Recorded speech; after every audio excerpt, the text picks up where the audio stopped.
Muy buen día a todos y a continuación hablaremos acerca de lo que es la fibra óptica y las comunicaciones en fibra óptica en una vista general. Los integrantes de este grupo somos mi compañero Osvaldo René Bandaseco y mi persona Alex Gonzalo Medina Cabana. Empezando, tenemos que saber qué es la fibra óptica. Bueno, como ya muchos sabemos, la fibra óptica es un medio de transmisión de información al igual que el cobre, el cual envía señales eléctricas para transmitir información de un punto a otro, pues la fibra óptica lo que nos permite es transmitir información, pero en lugar de usar pulsos eléctricos, lo que transmite es luz, ¿ya? Que al final viene a ser lo mismo, porque la luz también es una radiación electromagnética, pero de muy alta frecuencia. Y la forma de transmitirla en la fibra óptica es un poco distinta. A ver, dicho todo esto, podemos saber que los sistemas de comunicación que cargan con información por un cable guiado son llamados sistemas ópticos. La capacidad para llevar información de un sistema de comunicación es directamente proporcional a su ancho de banda. Sabemos que la fibra óptica, en la comparación del cobre, tiene mucho más ancho de banda. También es común expresar que el ancho de banda de un sistema como un porcentaje de la frecuencia de su portadora. Además, las frecuencias de la luz usadas en los sistemas de fibra óptica están entre 10 elevado a la 14 y 4 por 10 elevado a la 14 Hz. Ahora nos hacemos esta pregunta, ¿no? ¿Por qué no seguir usando cables de cobre en vez de fibra óptica? Bueno, pues la clave está en que cuando nosotros tenemos un enlace muy largo de cobre, la señal se va atenuando con la distancia. Se atenúa considerablemente y hay que poner regeneradores, amplificadores, etc. Además que cuando vamos aumentando la velocidad a esta degradación, pues se sufre más, ¿no? Entonces, la ventaja de la fibra óptica es que la atenuación en kilómetros, en dB por kilómetros, es muy baja, comparándola con la señal de cobre, y además tiene un ancho de banda muy alto, como lo hemos mencionado anteriormente. Es decir, que podemos utilizar varias longitudes de onda y así manejar cantidades inmensas de datos, y eso solo en una única fibra. Pues en los cables de fibra óptica fácil puede haber 64 hilos de fibra, por ejemplo. Entonces, cuando haces una fibra, estás poniendo mucha capacidad de información de ese enlace, cosa que con el cobre esto está un poco más limitado. Es por eso que a partir de un momento en la historia de las telecomunicaciones se empezó a usar fibra óptica en lugar de cobre. Cuando hablamos de cobre ya sabemos que estamos hablando de cable coaxial, el par sensado, etc. Entonces, entre otras de las ventajas de la fibra óptica tenemos que son inmunes a las transmisiones cruzadas entre cables causadas por una inducción magnética, son inmunes a la interferencia estática, no radian energía de radiofrecuencias, son más seguros y fáciles de instalar y mantener, y son más difíciles de interceptar porque eh, nos podemos dar cuenta fácilmente un usuario de que puede haber una interceptación en la fibra, ¿no? A ver. Ahora el espectro electromagnético.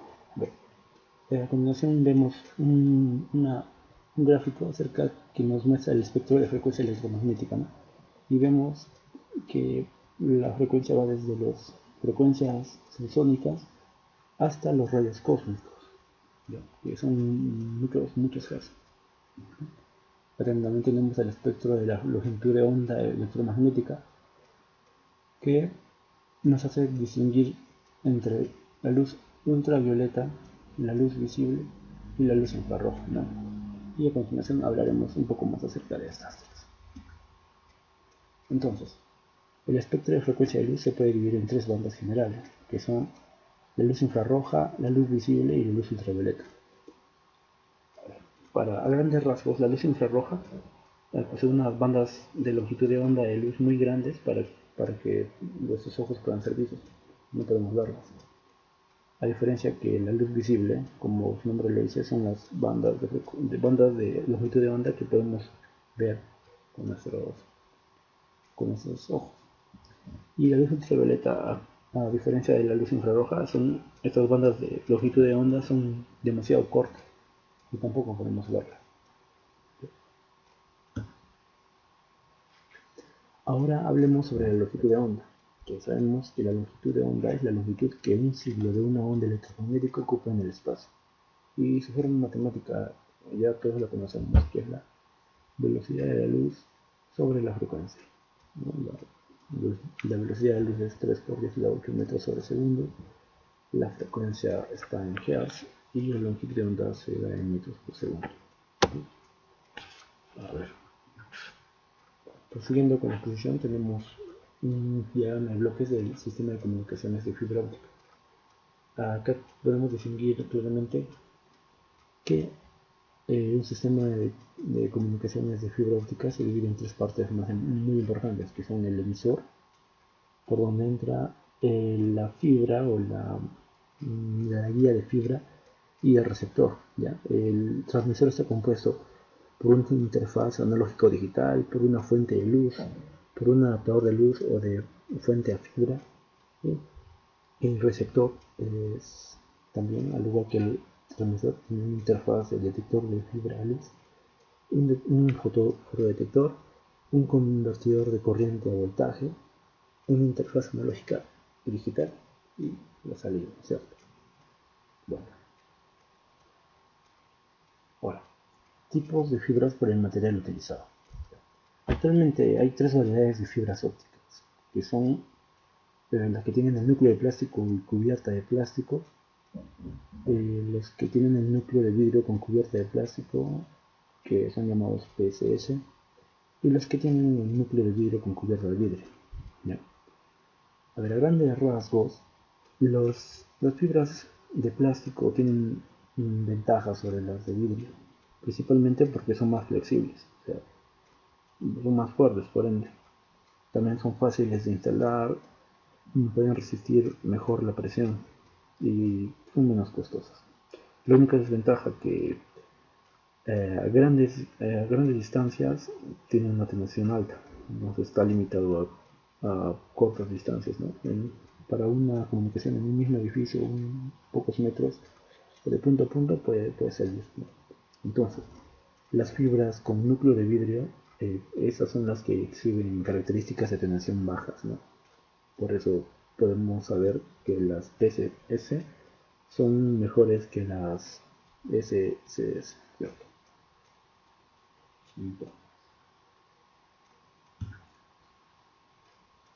Construcción de la fibra.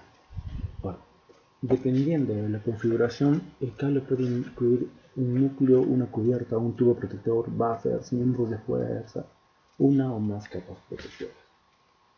Vamos a ver más sobre las dimensiones de la fibra óptica, ¿no es cierto?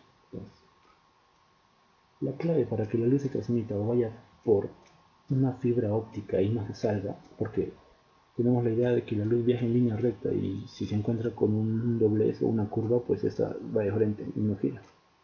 Pues la clave para que la luz se encuentre confinada en una fibra, incluso cuando esta tenga curvas, giros, etc., pues sabemos que la luz se propaga por unos materiales que son dieléctricos.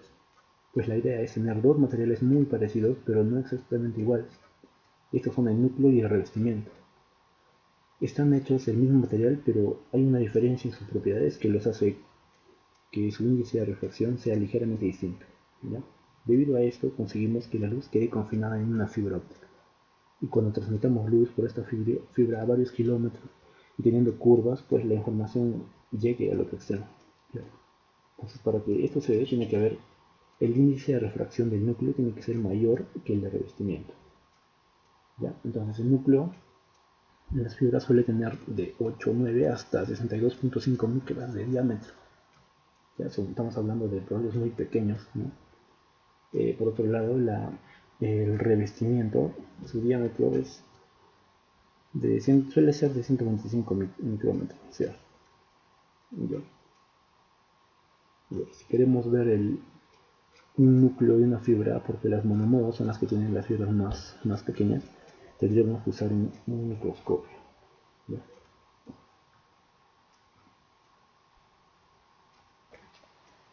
Configuraciones del cable de la fibra óptica. Bueno, dependiendo del lugar donde vamos a instalar un cableado de fibra óptica, debemos utilizar diferentes tipos de fibra óptica y tenemos varios. A continuación vamos a hablar de algunos de los más conocidos y tenemos en primer lugar construcción de tubos sueltos. Los tubos sueltos vemos que están compuestos por una fibra en el centro, casi, bueno, en la parte interna, cubierta por un material que se llama poliuretano y al final está de recubrimiento un tubo protector, ¿cierto? Entonces, cada fibra está contenida en un tubo protector. ¿Ya? El poliuretano lo que hace es evitar que el agua penetre, ¿no? hacia la fibra. También tenemos la fibra limitada, que es la restringida, que las capas de buffers proporcionan protección más que todo a la fibra contra su rompimiento o por tal vez atenuaciones ópticas excesivas, ¿no? Entonces también tenemos el Kevlar. El Kevlar lo que nos permite es aumentar la tensión en el cable. Entonces, al igual que en los tubos sueltos tenemos el núcleo, o sea, la fibra en sí, los buffers primarios y secundarios que, eh, que protegen contra que se rompa la fibra, el Kevlar que le da tensión, mayor tensión, y el poliuretano que ya sabemos que protege de la penetración del agua. También tenemos los hilos múltiples, que como vemos, en este caso tienen un núcleo de acero. Tiene las mismas características además de las anteriores fibras, pero vemos que tiene una envoltura de cinta de nylon. Ya. Entonces, el núcleo de acero y la envoltura de cinta de nylon lo que le proporcionan ese tipo de cables de fibra óptica es que aumenta la tensión, ¿no? en el cable. También, como en las anteriores, tenemos varias fibras con buffers. Tenemos el poliuretano, tenemos doble capa de poliuretano, entonces esta fibra es muy resistente a lugares donde hay humedad, ¿no? Porque la principal enemiga de la fibra óptica es la humedad. También tenemos los cables telefónicos que usan la configuración de listón. Por eso que son vistos con mucha frecuencia en los sistemas telefónicos de fibra óptica. Estos poseen listones de fibra, tubos de polietileno, envolturas térmicas, miembros de fuerza de acero y una parte exterior como protección contra el ingreso de agua tenemos al polietileno. ¿Ya? Acá tenemos el cable sílice con cubierta de plástico, su vista final y su vista lateral, ¿no?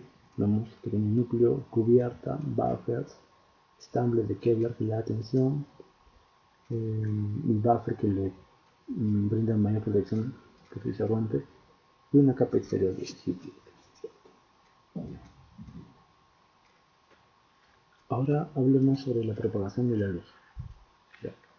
Entonces, sabemos que la velocidad de la luz en el aire vacío es de 3 por 10 a la 8 metros por segundo. Y se ha demostrado que en materiales o en medios menos densos que el aire vacío, esta velocidad no va a ser la misma, sino se reduce, ¿no? Entonces, cuando una onda electromagnética pasa por un material, digamos, más denso a un material con otras propiedades menos denso o aún más denso que el anterior, pues este rayo de luz o esta onda electromagnética se va a refractar, se va a doblar. ¿Ya?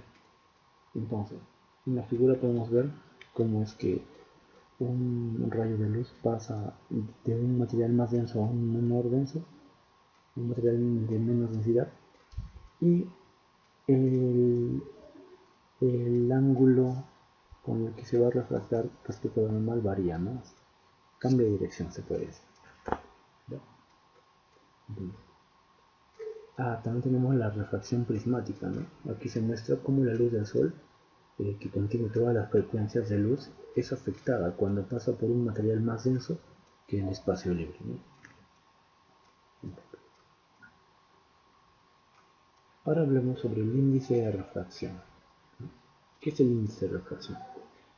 Es la relación de la velocidad de propagación del haz de luz en el espacio libre con la velocidad de propagación de un haz de luz en un material, ¿no?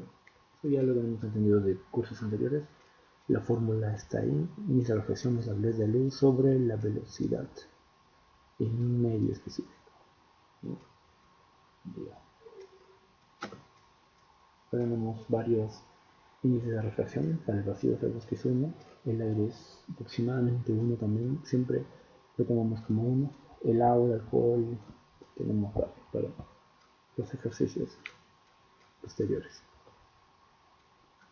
Ahora pasemos a ver lo que es la ley de Snell, ¿no? Esta ley es bien conocida para nosotros, la hemos usado en varios cursos anteriores y principalmente en este caso nos va a ayudar a averiguar el ángulo crítico, que posteriormente vamos a saber qué es, ¿no? Entonces esta ley nos dice que el índice refractivo del material 1 por el seno del ángulo de incidencia va a ser igual al índice de refracción del material 2 por el seno del ángulo de refracción. Entonces, una fórmula básica.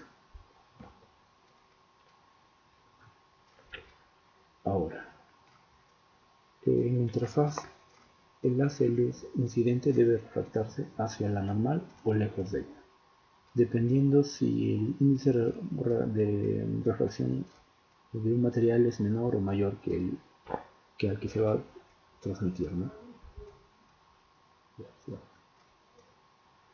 Ahora veamos el ángulo crítico. Como hemos dicho que existe una diferencia física entre el núcleo y el revestimiento que hace que la luz se quede confinada en la fibra, esto se da por una propiedad que se llama la reflexión total interna.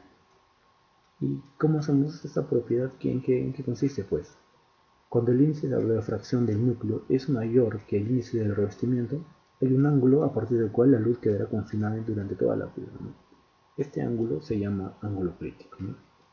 Entonces, si el ángulo de incidencia de la luz es menor que este ángulo, parte de la luz se reflejará y parte se escapará. Pero si en el caso es mayor, si el ángulo es mayor, toda la luz va a rebotar y quedará confinada en la fibra. ¿Cómo podemos entender este efecto en la práctica? Pues, si hemos notado en una piscina, cuando nosotros estamos frente a una piscina, tenemos aire y agua, ¿no? Con índices de refracción diferentes. Entonces, cuando vemos desde arriba hacia abajo, podemos ver el fondo. Nos paramos delante de la piscina y vemos por abajo y fácilmente podemos distinguir el fondo. En cambio, si empezamos a alejarnos y vemos el agua con un ángulo menor, pues vamos a notar que lo único que vamos a ver va a ser el reflejo de lo que está justo enfrente de nosotros, ¿no? No vamos a poder distinguir el fondo, ¿no? Y dicho sea de paso, que siempre que exista cambio de índice de refracción, siempre parte de la luz rebotará, ¿no? Siempre que hay un cambio de índice de refracción, parte rebota y parte se transmite. Si el ángulo es mayor, todo se reflejará, pero si es menor, siempre hay una parte que se va a reflejar. Esto también lo podemos ver en una ventana, ¿no? Por ejemplo, cuando nos acercamos a una ventana, vemos nuestro reflejo, pero cuando nos vamos alejando, el reflejo sigue estando ahí, se sigue reflejando en nuestra imagen, pero nosotros no somos capaces de verlo, ¿no? Entonces, el ángulo crítico, la definición es que es un ángulo de incidencia en el cual un haz de luz se refracta con un ángulo de 90 grados, ¿no? Entonces, a partir de la ley de Snell, como vimos anteriormente, podemos despejar, ¿no? Despejamos que sabemos que el seno, el ángulo de refracción tiene que ser 90, como lo dice. Entonces el seno de 90 va a ser 1 y nos queda que el seno del ángulo de incidencia va a ser igual al índice de refracción del material 2 sobre el índice de refracción del material 1 por 1, que es el seno de 90, y despejando nos va a salir que el ángulo crítico va a ser el arco seno del índice de refracción del material 2 sobre el índice de refracción del material 1. Ahora bien, propagación de la luz por medio de una fibra óptica. Hay varios tipos de fibra de vidrio, podemos distinguir en dos grupos principalmente, ¿no? Que existe la fibra monomodo y las fibras multimodo, ¿no? Y haremos una noción básica sobre lo que esto significa. Primero veamos características generales de esas fibras, ¿no?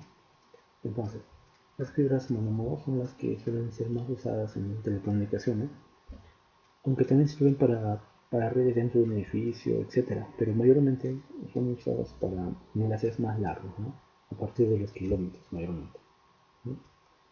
Digamos que la fibra monomodo es la que tiene el núcleo más pequeñito, el de 9 micras, ¿no? Ah, bien.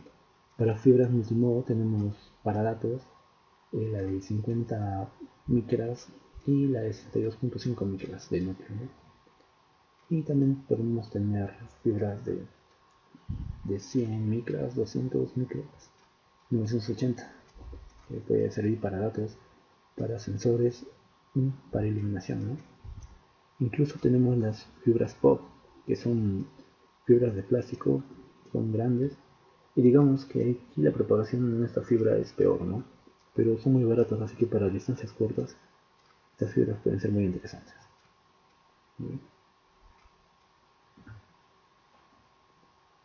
Bien, ahora para entender bien el modo de propagación de una fibra monomodo y multimodo, pues notamos que en una fibra monomodo el núcleo es muy pequeño, ¿no? Entonces, para que podamos transmitir luz por un núcleo tan pequeño, una fuente de luz tiene que ser, la información tiene que estar bien focalizada, ¿no? Entonces la fuente de luz tiene que ser un láser obligatoriamente. Entonces, si nosotros queremos transmitir información en un extremo, tendremos una fuente de luz que será un láser. Ese láser transmitirá información, ¿no? Transmitirá pulsos de luz. Y en el otro extremo podremos recibir estos pulsos de luz. Esos pulsos de luz codificarán información. ¿Cómo? Pues de la forma más sencilla, ¿no? Mandas unos y ceros que son información binaria y esa información se decodificará y yo estoy mandando información.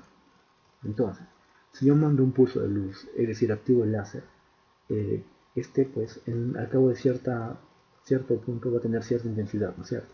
Y bueno, y al cabo de una serie de kilómetros, esa intensidad ya va a ir disminuyendo, ¿no? Será menor, porque la fibra óptica también tiene una atenuación, mucho menor que la de cobre, pero tiene una cierta atenuación, ¿ya? Así entonces, con una fibra multimodo, con una fibra monomodo, al cabo de X kilómetros tendré la misma forma de pulso, pero con una pérdida de información, ¿no? ¿Ya? Poca es a comparación del cable de cobre, pero siempre hay una pérdida, ¿no? Pero si esta pérdida fuera muy alta, no podríamos decodificar la información, pues la fibra óptica también tiene un límite en cuanto a distancia, ¿no? En cambio, como vemos en la figura de abajo, la fibra multimodo, en la fibra multimodo el núcleo es mucho más grande. Entonces, cuando yo introduzco un pulso de luz, digamos que entran varios rayos, ¿ya? Uno va en esa dirección, otro para un costado, para arriba, otro más, en varias direcciones, ¿no? Entonces habrá uno que va a ir en forma directa, ¿no? De forma recta. Y este rayo va a tardar menos tiempo en llegar al otro extremo comparado con los otros rayos que van a ir rebotando, ¿ya? Y esos van a recorrer más distancia y por ende van a llegar más tarde, ¿no?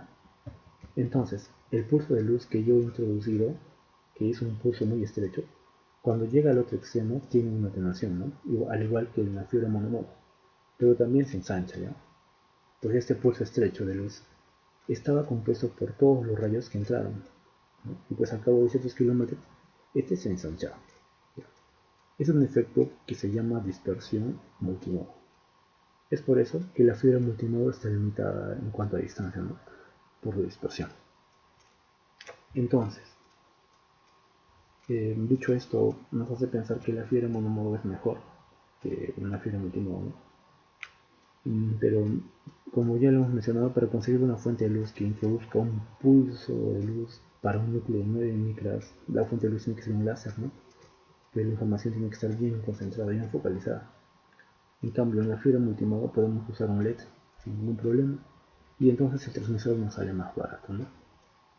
Pues eso depende mayormente de los costes, ¿no? Entonces, si yo quiero hacer una comunicación dentro de un edificio o una sala de un punto a otro, unos cuantos metros, la fibra multimodo es suficiente, ¿no? Pues la dispersión no será tan grande, ¿no? Puesto que esa dispersión aumenta en cuanto a los kilómetros, ¿no? Entonces, principalmente el tema acá son los costes, ¿no? Un sistema multimodo es mucho más barato que un sistema monomodo. Ahora, prosiguiendo con las configuraciones de la fibra óptica, tenemos la fibra gris escalón de monomodo. Ahí tenemos la figura en su vista final, la vista lateral y la vista de perfil. Entonces,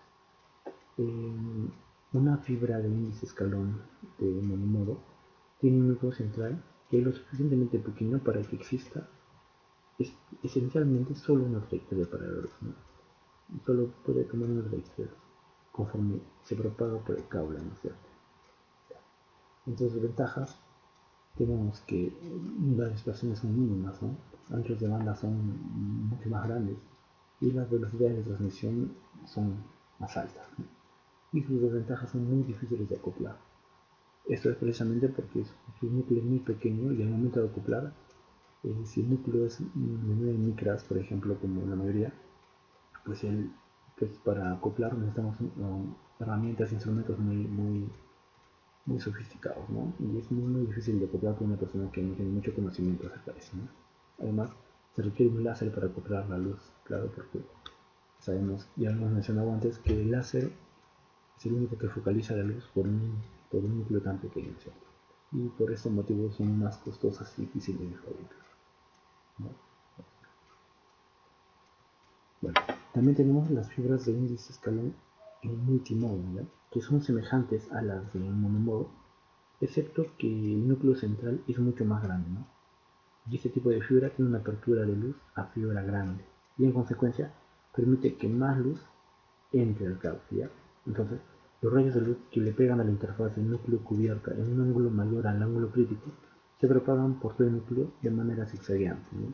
Reflejándose continuamente entre el límite y la interfaz, ¿sí? En cambio, los rayos de luz que le pegan a la interfaz de núcleo cubierta en un ángulo menor al del ángulo crítico entran a la cubierta y se pierden, ¿ya? Pueden haber muchas trayectorias, pues el núcleo es muy grande. Entonces, los diferentes rayos que viajan van a tardar en llegar. Entonces, entre sus ventajas, tenemos que son baratas y sencillas de fabricar. Es fácil de acolar la luz, ¿sí? Y sus desventajas, tenemos que los rayos que viajan por este tipo de fibra tienden a esparcirse. El ancho de banda y razón de transferencia de información posibles son menores que en otros tipos de cable de fibra.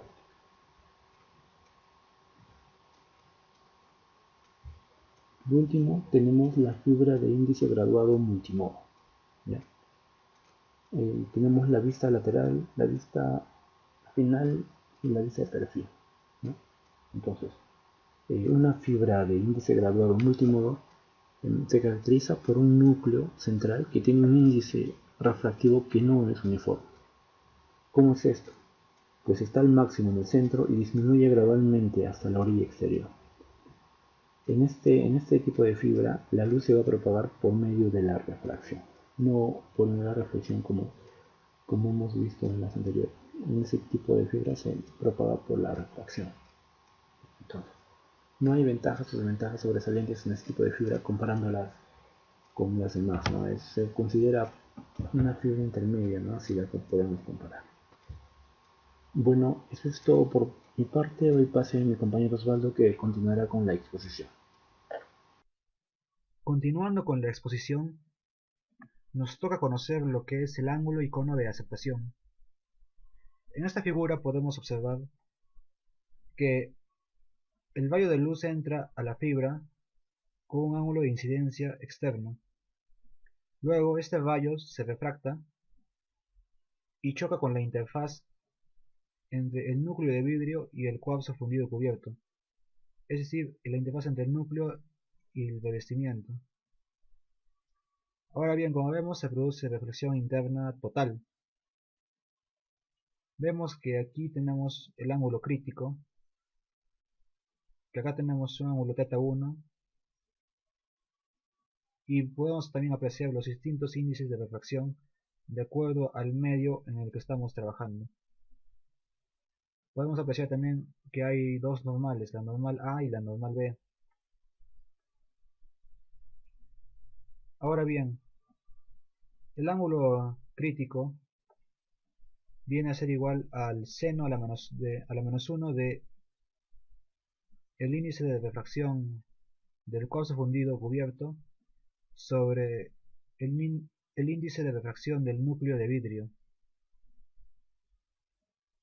El ángulo de entrada es decir, el ángulo de incidencia externo, viene a ser dado por el seno a la menos 1 de la raíz cuadrada de el índice del núcleo de vidrio al cuadrado menos el índice del quartzo fundido cubierto al cuadrado.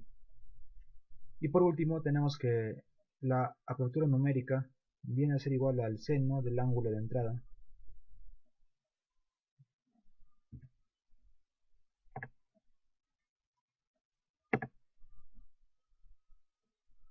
Ahora bien, en esta figura podemos apreciar que el ángulo de aceptación viene a ser nuestro ángulo θ de entrada máximo y se define como el máximo ángulo en el cual los rayos de luz externos pueden chocar con la interfase de aire-fibra y aún propagarse por la fibra. Aquí vemos que si hacemos que el ángulo θ de entrada, es decir, el ángulo de aceptación, gira sobre su propio eje, sobre la normal, produce un cono de aceptación. Es decir, que por este cono de aceptación van a incidir los distintos rayos, ya sean de LED o láser, a la fibra óptica.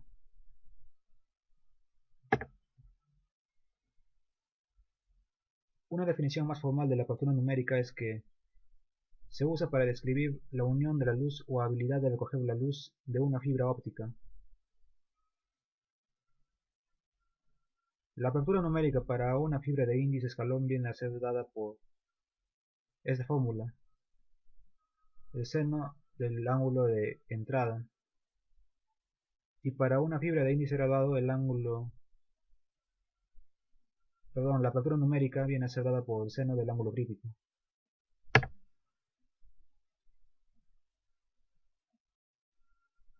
Ahora nos toca conocer las pérdidas en los cables de fibra óptica. Acá tenemos una gráfica que nos define la pérdida de potencia y la pérdida de potencia óptica. En este eje tenemos en dBs y en este eje tenemos el porcentaje que se pierde. Podemos ver que cuando la pérdida de potencia óptica es de 3 dBs, significa que la pérdida de potencia es el 50%.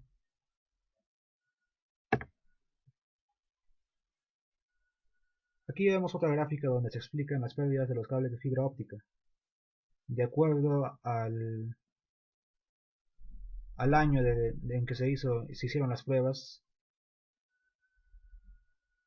y también de acuerdo a la pérdida de dBs en kilómetros, y también la longitud de onda en nanómetros. Podemos apreciar que a finales de 1991 las pérdidas totales eran mínimas para ciertas longitudes de onda.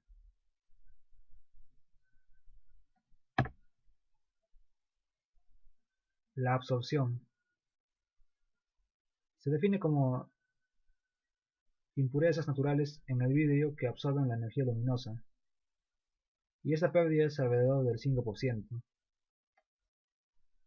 En la figura apreciamos una fuente de luz y cómo las impurezas naturales van absorbiendo dicha luz y al final queda este pequeño haz de luz.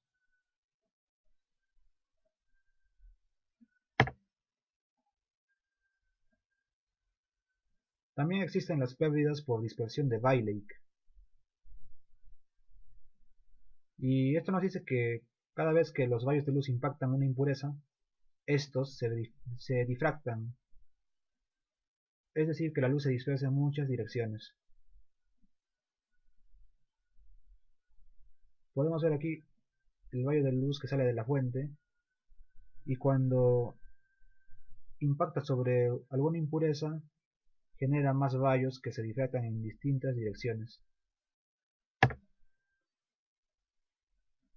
Otro tipo de pérdida es la dispersión cromática o de longitud de onda.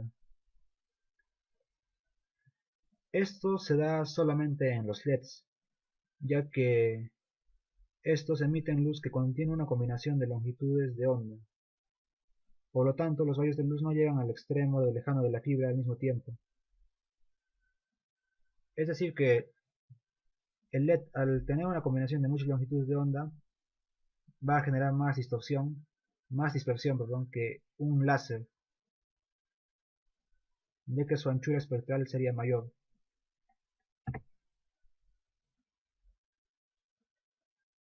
Otros tipos de pérdidas son las pérdidas de radiación, y dentro de esas pérdidas hay subcategorías.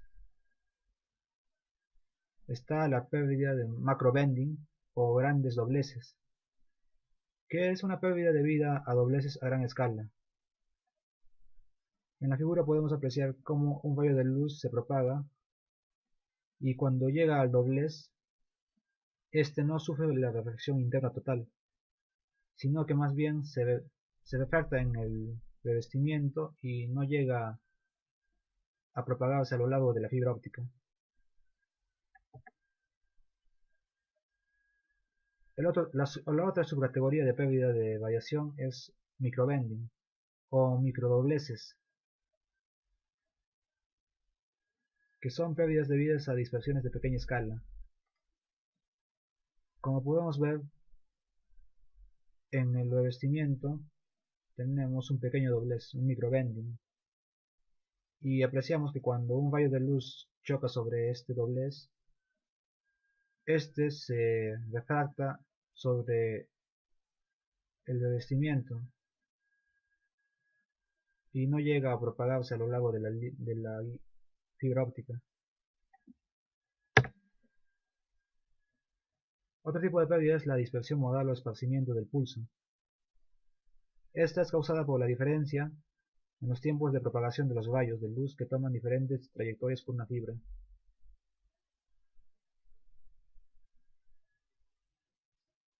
Obviamente la dispersión modal simplemente se da en fibras ópticas multimodo,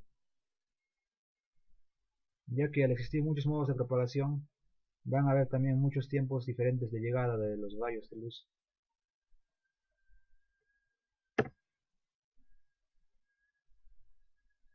En una fibra óptica monomodo, la dispersión modal es mínima. Eso quiere decir que todos los haces de luz llegan aproximadamente al mismo tiempo. Y en una fibra óptica de índice gradual, vemos que la dispersión modal es menor a si fuera una fibra óptica de índice escalonado, pero aún así no es tan eficiente como una fibra óptica monomodo.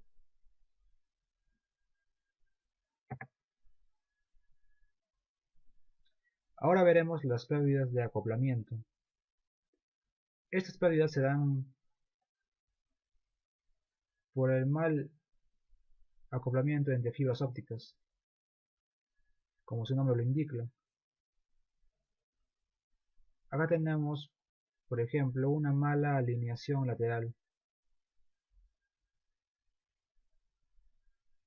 La fibra óptica por la que ingresan los rayos no está bien alineada con la otra fibra, entonces hay rayos que escapan y no llegan a propagarse a lo largo de la línea.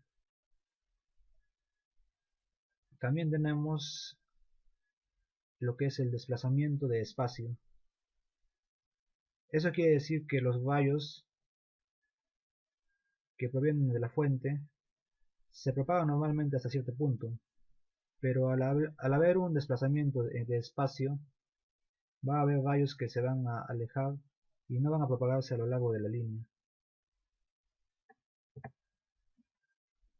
También tenemos una mala alineación angular, como podemos ver en la figura. Los rayos también escaparían por esta pequeña abertura.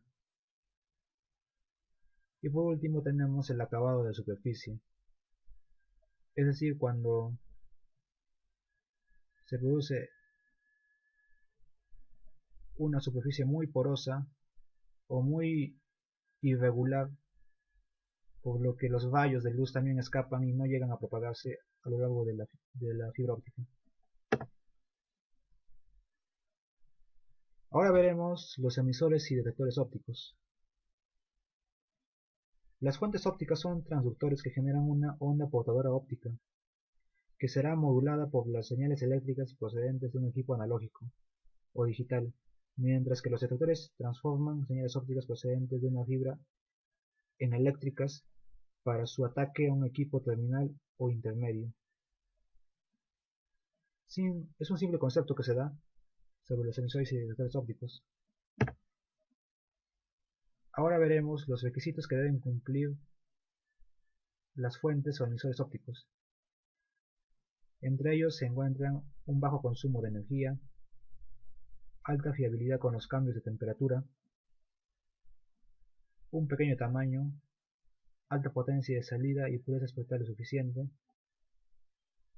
y por último la fuente debe admitir en su interior la modulación a la velocidad de transmisión del sistema. Existen principalmente dos tipos de fuentes semiconductoras para ser utilizadas en fibra óptica como emisores de luz. Están los LEDs y los láser. Los LEDs son diodos emisores de luz, y aquí podemos ver el ejemplo de una fuente tipo LED. Los láser trabajan con amplificación de luz por emisión estimulada de radiación. Esta figura nos muestra dos fuentes típicas de láser.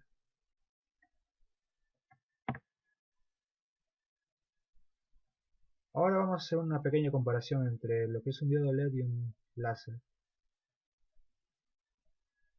Primero, el diodo LED se usa solo cuando se requiere realizar transmisiones a distancias cortas y con poca salida de potencia. Como sabemos, el LED tiene una anchura espectral muy grande y por eso no se puede usar para largas distancias, ya que generaría mucha dispersión modal.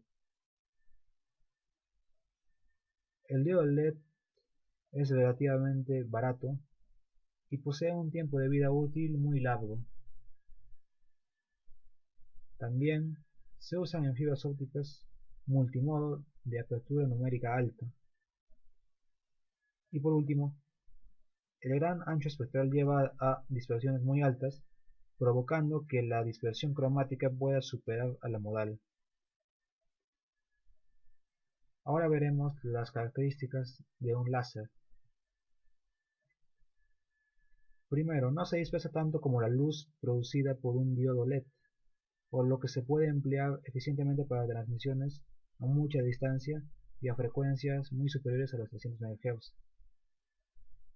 Otra característica importante es que los láseres pueden ser modulados a velocidades más altas que los LED. Y otra característica no menos importante es que la dependencia de la potencia de emisión con la temperatura en un láser es mayor que en la de un diodo LED. Es por eso que los láseres deben tener un buen sistema de enfriamiento y deben estar siempre a una temperatura adecuada.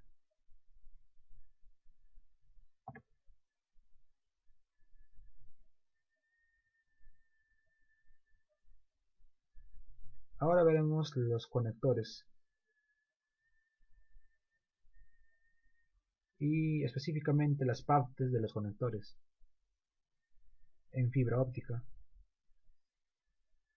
Estos son la bota, que es el mango en la base del conector, también el cuerpo metálico, que se encarga de la inserción de la fibra, el tubo de crimpar y la férula. La férula puede ser de plástico, metal o cerámico, y es la parte del conector que asegura una correcta conexión. Aquí podemos ver estas partes más detalladamente. la bota, el tubo de crimpar, el cuerpo del conector, la férula y la tapa protectora.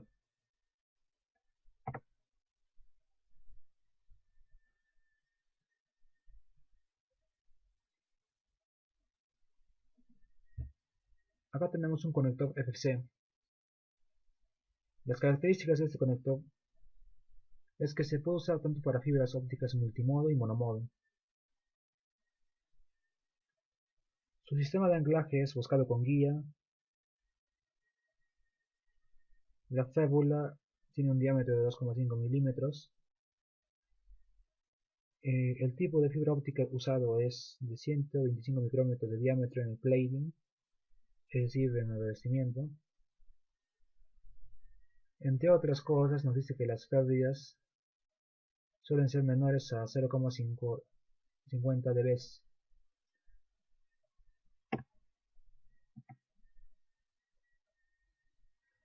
El conector SC. Características. Se puede usar también fibra óptica multimodo y monomodo. El sistema de anclaje es push-pull, o sea, por presión. También nos dice el diámetro del fébule y de la fibra óptica, que es 125 micrómetros desde el cladding. Y las pérdidas son menores a 0,50 dB. Típicamente 0,35 dB en multimodo. El conector LC.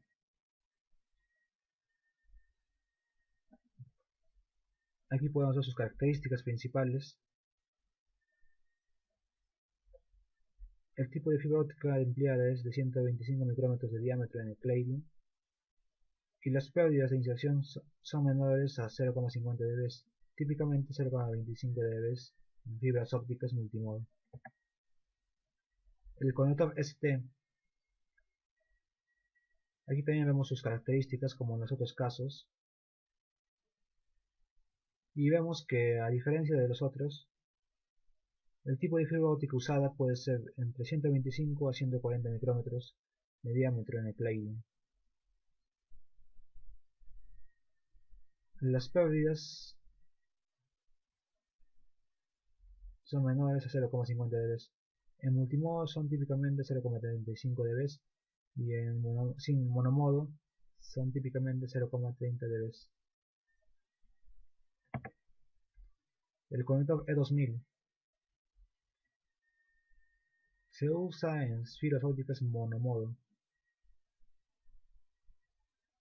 El sistema de anclaje es push-pull, es decir, por presión.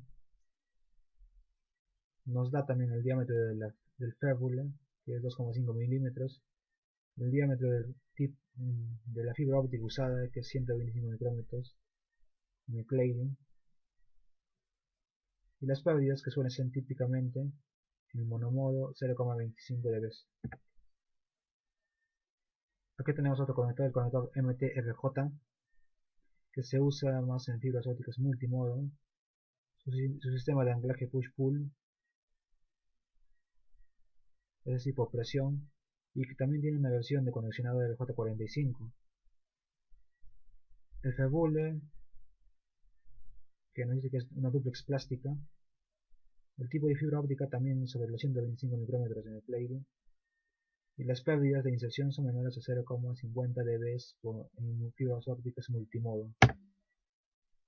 El conector FDDI, como lo podemos apreciar acá, se usa en multimodo. Su sistema de anclaje es push-pull por presión.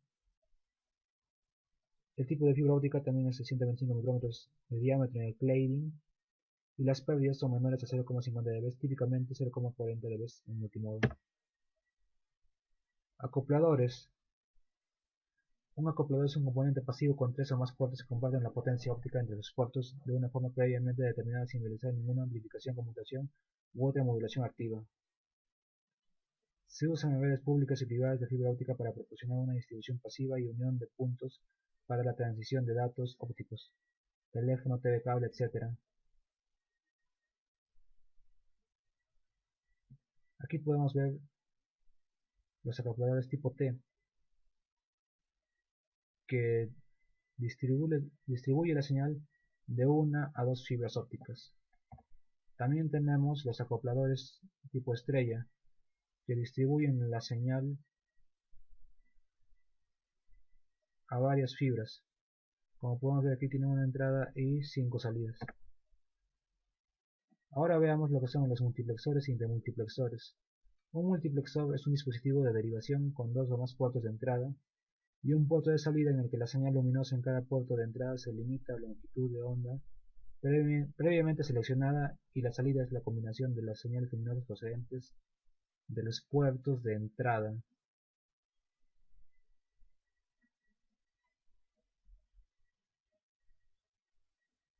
Es decir que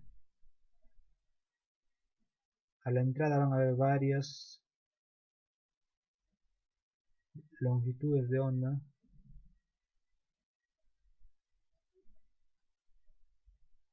y a la salida es la combinación de las señales luminosas procedentes. En un demultiplexor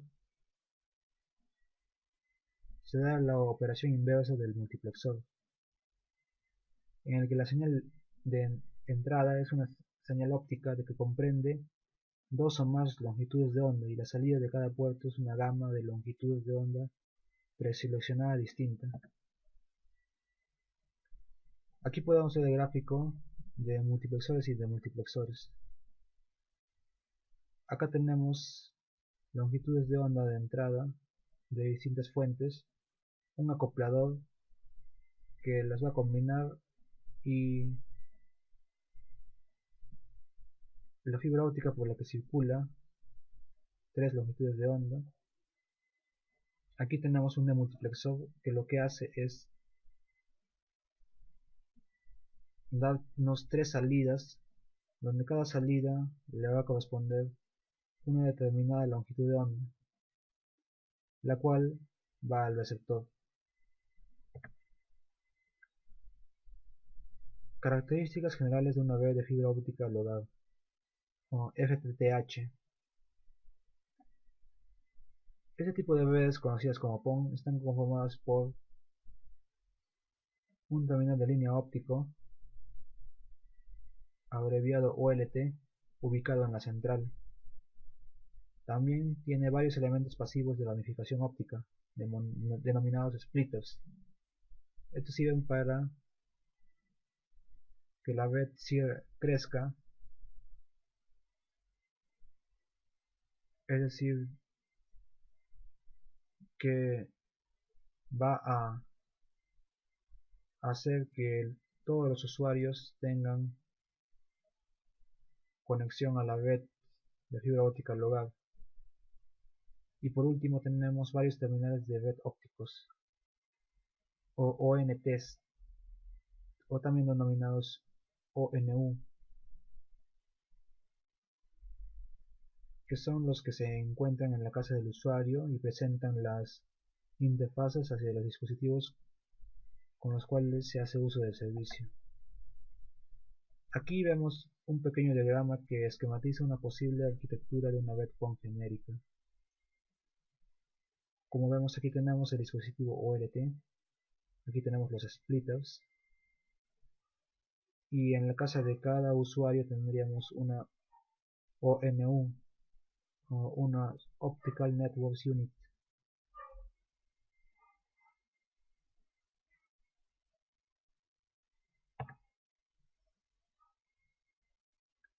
Para terminar, voy a dejar un ejemplo muy sencillo en el que nos dice lo siguiente. En la figura deja que el medio 1 sea vidrio y el medio 2 alcohol etílico. Para un ángulo de incidencia de 30 grados determina el ángulo de refracción. Es decir que vamos a tener dos medios. Como sabemos, el índice de refracción del vidrio es 1,5 y el índice de refracción del alcohol etílico es 1,36. Ahora bien, en esta gráfica vemos cómo entra el rayo incidente y choca a la interfaz entre el vidrio y el alcohol etílico y se refracta en un ángulo θ2. vemos que el índice de refracción del alcohol etílico es menos denso que el índice de refracción del vidrio. Y aquí vemos la solución a nuestro problema. Aquí tenemos lo que es la ley de Snell. Reemplazamos los valores que tenemos. 1,5 el índice de refracción del vidrio y 1,36 el índice de refracción del alcohol etílico. El ángulo de incidencia es 30 grados. Y resolviendo esto nos da esta cifra 0,5514, que en otras palabras viene a ser el seno del ángulo θ2. Por ende, θ2 sería simplemente seno de menos 1 de 0,5514, lo que sería igual a 33,47 grados. Ahora pasemos con la resolución del segundo problema. Bien, este problema nos dice que para una fibra de índice escalón multimodo con un núcleo de vidrio de 1,5 de índice de refracción y un cuarzo fundido cubierto cuyo ángulo de refracción es de 1,46, nos pide pues que determinemos primeramente el ángulo crítico, el cono de aceptación y la apertura numérica. Ahora bien, para hallar el ángulo crítico, a partir de la ley de Snell podemos llegar a esta ley que vemos, a la fórmula que vemos al comienzo, ¿no? Como ya lo dijimos antes, que el ángulo crítico vendría a ser igual al arcoseno del índice de refracción 2 sobre el índice de refracción 1. En este caso el 2 es el cuarzo y el 1 es el vidrio. Entonces, del cuarzo el índice de refracción es 1,46 y el vidrio es 1,5. Entonces sacamos arcoseno a esa división y nos da que el ángulo crítico va a ser igual a 76,7 grados. Ahora, para hallar el ángulo de entrada, pues existe la fórmula que nos dice que el ángulo de entrada va a ser igual al arcoseno de la raíz cuadrada de la resta de los productos de los índices de refracción, ¿cierto? Entonces, realizando todas las operaciones, sabemos que el índice del vidrio es 1,5 y el índice del cuarzo es 1,46. Reemplazamos y resolvemos y nos da que el ángulo de entrada va a ser 20,2 grados. ¿Ya? Finalmente, para hallar la apertura numérica tenemos que la apertura numérica es igual al seno del ángulo de entrada.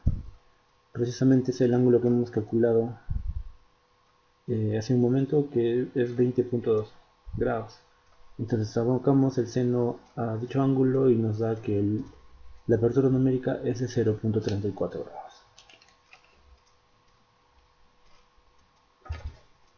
Bien, al igual que en el problema anterior, aquí tenemos un ejercicio propuesto, bueno, tenemos varios. Ese en particular es bien parecido al que acabamos de hacer y se lo dejamos para que a ver si los pueden resolver. Bien. Acá también tenemos otro ejercicio propuesto, y se los dejamos, y pues esa es nuestra bibliografía. Con esto terminamos nuestra exposición, espero que les haya gustado y gracias.